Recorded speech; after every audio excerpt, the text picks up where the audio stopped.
আমাৰ ৰামদিয়া আমাৰ মহানগৰৰ ৰাইজে বহুতো কষ্ট কৰি মন্দিৰটো উন্নতিকৰণৰ কাৰণে কাম কৰি আহিছে। আজি উদ্যোগ হৈছে মাতিছিলে এই শনি মন্দিৰৰ প্ৰাংগণত সকলো যাতে বিঘিনি আমাৰ নাইকিয়া হৈ পেলাই এটা সুস্থ সমাজ গঢ়ি উঠে তাৰ কাৰণে মই ইয়াৰ পৰা চবলৈকে শুভেচ্ছা দিছো, অভিনন্দন জনাইছো আৰু সকলো ফালে যাতে অসমখন ভাল দিশত যায় তাৰে শুভেচ্ছা আশা কৰি পেলাই এই শিশু দিৱসত এটা ভাল এটা বাৰ্তা আমি কঢ়িয়াই আনিব খুজিছো আৰু এটা আধ্যাত্মিক পৰিৱেশ এটা হৈছে, সকলো ভক্তগণ ৰাইজ ইয়াতে গোট খাইছে, গতিকে এখন ভাল সুস্থ সমাজ হ'ব বুলি আমি আশা কৰি আজি শনি মন্দিৰৰ উদ্বোধন হৈছে। আমাৰ একচুৱেলি ৰামদিয়া বঙালতোলা আমাৰ এই হাজো অঞ্চলত এখন একচুৱেলি ভক্তগণ ৰাইজৰ সদায় সমাগম থাকে।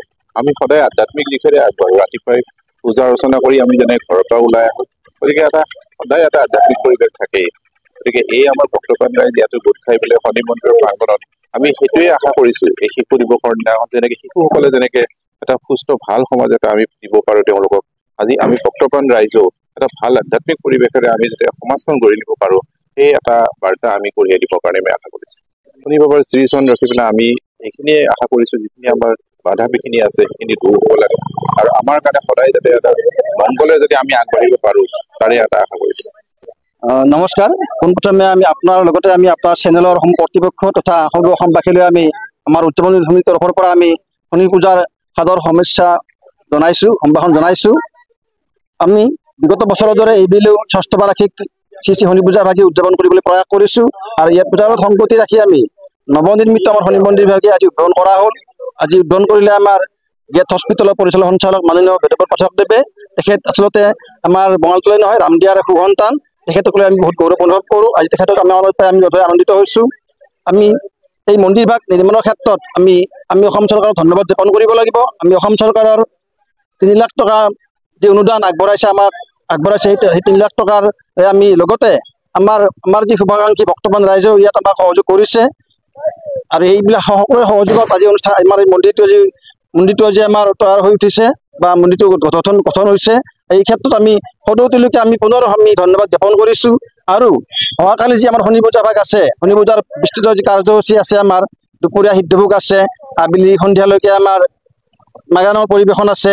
আমি আটাইবোৰ কাৰ্যসূচীতে আমি আপোনালোক আটাইৰে সমূহ অসমবাসীৰ লগতে আমাৰ ৰামদিয়াবাসী অঞ্চল সকলোকে আমি সহযোগিতা বিনম্ৰতাৰে কামনা কৰিছোঁ।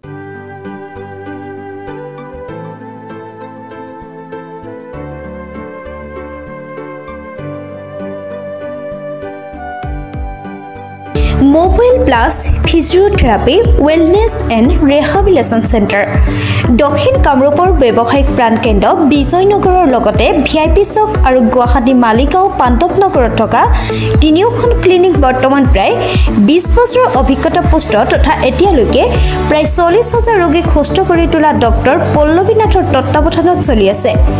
এই ফিজিঅথেৰাপি চেণ্টাৰ 3টাত বৰ্তমান অভিজ্ঞ ডক্টৰৰ দ্বাৰা যিকোনো জটিল ফিজিঅথেৰাপি চিকিৎসাৰ লগতে যিকোনো ৰোগীৰ ঘৰলৈ গৈ চিকিৎসা সেৱাৰ সুব্যৱস্থাও ৰাখিছে।